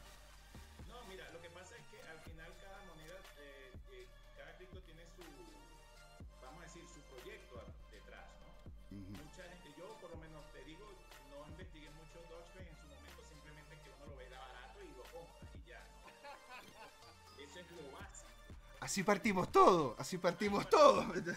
Pero cuando tú analizas cada proyecto, si va a ser una moneda que va a estar milenios de años en 0,0 y algo, ¿no? Sabemos que también como holder de una cripto tienes que ver lo que pasa alrededor de ella. Entonces quizá el proyecto no vale nada, pero viene alguien con poder adquisitivo y dice, oye, pero está bonito, y le mete dinero y tú también te agarras esa ola. Entonces el mundo cripto y una criptomoneda es como un universo, es como un sistema solar, o sea, puede pasar algo dentro de ella o por fuera que la haga crecer. Entonces, Oye, Richard, qué buen ejemplo, señor. Usted tiene toda la razón. Fantástico. ¿Y qué pasa si mañana cae un 90% o 95% de Dodge? yo creo que Doge debería caer, en este momento, si lo ven, está en aproximadamente casi 20 centavos. Sí. Algo impensable no hace cuando estaba en 5 centavos, hace 3, 4 semanas. Tal cual. Impensable hace 6 meses que estaba en menos de un centavo, que estaba en 0,06, estaba en medio centavo. Sí, pero porque... Bien. Y oye, con medio centavo tú podías, si tú tienes $100,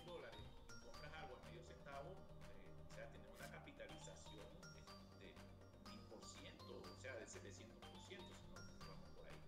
Entonces, bendito sea la mente del valiente que, mira, compró algo, ¿no? De todo, ¿ok? Más allá, que como dice Jorge, siempre es un riesgo porque son monedas que son como los planetas, se mueven, le ven un meteorito, entonces se mueve para acá, después vino otro, entonces ahí es donde uno se tiene que enamorar de la moneda y saber entrar o salir o de alguna manera. ¿Cuál es tu estrategia salida de Doge? Mira, la de Doge está bastante difícil de analizar porque tiene un pick que no puedes analizar. Tiene un pick que tú sabes que va a bajar. Todo lo que sube tiene que bajar, pero a veces no baja. Ese es el gran problema. Claro. Pero si les comparto, y no es nada que tenga un libro de trading o de análisis de precio, yo lo manejaría con soporte y resistencia. Es decir, lo voy a ir rankeando. Y ahí yo decido donde digo, ¿sabes qué? Ranqueo aquí, si me toca este piso, chao, me salgo, así rebote y suba, no importa, pero tengo ganancia. Interesante. Ahora, dime una cosa, pero mientras tanto tienes toda tu posición o de repente vas capitalizando algo. Hay portafolios solamente para patrimonio y uno para ir mordiendo la capitalización en esos rangos. Y en este proceso, ¿has estado estudiando análisis técnico para hacer eso? Sí, desde el 2019 comencé a tomar en serio el incluirme y fue pero solo viendo gráficos de criptomonedas que al final y eso me ayudó bastante, ¿no? Yo utilizaba muchos indicadores técnicos y ese es un error. Entonces al final, mientras tú hagas las cosas más sencillas, tu trading puede ser muy eficiente. Y en este caso, mi trading es mediano a largo plazo, yo no necesito estar metido para mi cabeza en una pantalla. Simplemente hago mis rangos en gráficos de 4 horas o de un día, velas de un día de 4 horas, y hago mis rangos. ¿Y qué son mis rangos? Mis riesgos, tanto de tope como de piso.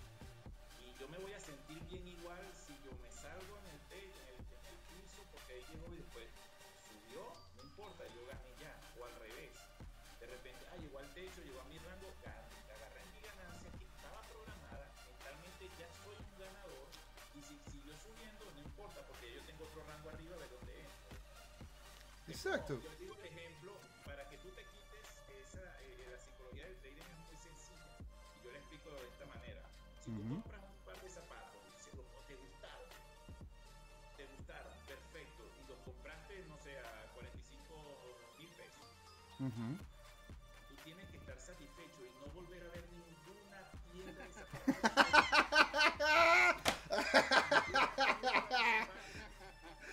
Mínimo 4 meses. Claro, o sea, ya te compraste los zapatos, ya no te... Ya. Porque la gente que hace empieza, mira, aquí estaba más barato. Aquí está un modelo más bonito. Entonces, claro. del trading, que la gente cree que todo es infinito y tiene que ganar. Si tú pones tus rangos, tú controlas todo. Porque lo único que tú no puedes controlar es el mercado. Tú controlas tu emoción. Entonces la emoción tampoco es algo que tú seas un robot. Pero si tú la manejas en un rango de ganancia o mínima pérdida, si te llega a suceder, pues eres feliz. Y a largo y a mediano plazo es más sencillo que a corto. Exacto, de hecho el trading, y esto se lo digo a todos los amigos, ¿no es cierto?, que nos están viendo. Bueno, espérate, a ver, es que de hecho acá... Espérate, a ver, 3 personas, pantalla Meet, ya. Ahí entonces se ve, claro, ahí está el meme de Dogecoin. Ahí está el meme de Dogecoin. Pero mira, ¿cómo se llama? Volvamos a vernos los tres para que nos podamos ver bien en el streaming, ¿vale? Y aquí somos 3 personas. Nice. Ahora, porque de hecho, volviendo a lo que tú dices, es muy cierto. Cuando yo converso con amigos, con gente cercana sobre este tipo de temas, cuando uno habla de trading, creen que es netamente matemática. Y es literalmente el tratarse a uno mismo. O sea, yo antes de yo de hecho le digo a la gente, mira, si realmente te querés meter a hacer trading, primero métete a leer un poquito de lo estoico, ¿me entendí? Métete a leer sobre cómo poderte manejar como persona, saber cuándo ganaste lo que querías ganar, y cuándo es que es el momento de irte. Es como el estar en una fiesta y no darte cuenta cuando ya te has tomado demasiada cerveza, ¿no es cierto? Hay un momento en el cual tú estás bien con las cervezas que te estás tomando, estás pasándolo bien, todo bien, pero ya llega un momento en el cual ya otra cerveza más sería un problema más que una solución. Y ahí es donde me imagino yo que entra tu postura. ¿Cómo es que tú haces el trading? ¿Qué plataformas utilizas? ¿Cómo es que lo manejas tú? ¿No es cierto? Para que también la gente que nos escucha pueda entender un poquito más sobre tu dinámica. Claro. Para el mediano largo plazo no necesitas estar en una plataforma y hacer análisis técnico. Simplemente necesitas saber el precio en cuanto entraste luego cuánto va a estar. Y eso cualquier plataforma sencilla sin que te lo muestren saldo, que históricamente te diga, compraste Bitcoin a este precio, sea en pesos o sea en dólares, y luego ella te hace la actualización en vivo, y cuando tú dices, bueno, a ver cómo voy, tú vas a ver ese diferencial. Entonces las plataformas las hay en Chile, bueno, hay varias. Yo uso una sola plataforma chilena para pesos, para comprar en pesos Bitcoin, y luego yo lo paso a otras carteras que están en dólares, y ahí las mantengo, y ahí es donde hago mi juego pues, de movimientos semanales, vamos a decirlo así, o de visiones semanales, y luego yo veo, bueno, llegó a un punto que puedo sacar de mi portafolio pequeño una torta, porque esa torta normalmente no es que se va a gasto, sino que alimenta al portafolio grande. Mira qué interesante. Y chicos, mire, disculpa Jorge, pero ya la verdad que nos estamos acercando a la marca de las 2 horas. Por lo tanto, para poder ir cerrando, ¿no es cierto? Te dejo, ¿no es cierto, Jorge? Si le quieres hacer una última pregunta y vamos haciendo el cierre. Richard, para cerrar esta intervención, muchas gracias por tu tiempo y tu energía. ¿Cuál ha sido el mayor aprendizaje que sacaste de tu experiencia en el mundo cripto? El mayor aprendizaje es tener control de lo que tú posees, en este caso de tus bienes, y eso te lo da el mundo cripto. O sea, estar en un mundo que es descentralizado, que no está en manos de unos pocos. Ese es el aprendizaje que yo he visto, y que la gente no lo conoce, y lo bonito es que en este momento lo que yo atesoré, que entendí yo solo, sin que nadie me dijera, mucha gente que me decía que estaba loco Bienvenido al club. me decía, no hombre, tú hablas puro de Bitcoin, tú pareces uno evangélico, lo que sea. Y yo decía así, evangelizando, pero la parte de Bitcoin. Claro. Otra vez no estar a merced de toda una estructura tradicional de más de 300 años que ha mandado la que tiene los hilos, guste a quien le guste o no le guste. Entonces, el estar fuera de eso, por lo menos en esos instantes cuando yo estoy en mi parte cripto, en mi vida cripto, para mí es una satisfacción muy grande, y que la gente ahora me está llamando y preguntando. De hecho, ya al salir de aquí, tengo a dos personas, dos amigos, que antes ni me pescaban, y son los que, hola Richard, ¿cómo estás? Veo que ese es el tema, ¿no? Y hay gente que sí, desde un principio sí ha creído en lo que uno dice, no porque lo que uno dice, sino porque investigaron al final y lo vieron. Pero Jorge, sí, esa es mi gran satisfacción, estar por lo menos fuera de un entorno que no tenemos dominio, y aquí por lo menos tenemos algo de voz y de voto, cada quien con su fuerza. Entonces eso es lo que a mí me ha gustado de esta experiencia. Bueno, y para muestra un botón, con mi experiencia en Venezuela, que pude conseguir cosas que en el sistema tradicional me lo estaban negando, pude hacer como un atajo o una especie de teletransportación para poder acceder, y eso lo hizo fue Bitcoin y todo lo que conlleva por debajo de su tecnología. Maravillosa tu historia, ¿qué quieres que te diga? Me encanta. Vaya, hay detalles, podemos dar detalles y seguir hablando, y por supuesto hay muchas cosas que he hecho. En el futuro, encantado. Encantado. Invitadísimo nuevamente, Richard. Jorge, ¿quieres decir algo ahí al final, antes ya que estamos haciendo el cierre? No, encantado. Gracias a los dos. Okay, Bueno, gracias José por la invitación. No, gracias a ti. Vamos a tenerlo de nuevo aquí a Richard. Vamos a seguir todos los días como siempre, bueno, todas las semanas, ¿no es cierto? Como siempre con Jorge. Acá José Miguel haciendo la despedida, ¿no es cierto? Porque esto fue Crypto Time. ¿Por qué? Es hora de hablar de TikTok. Así que ahí nos vemos. Chau, chau.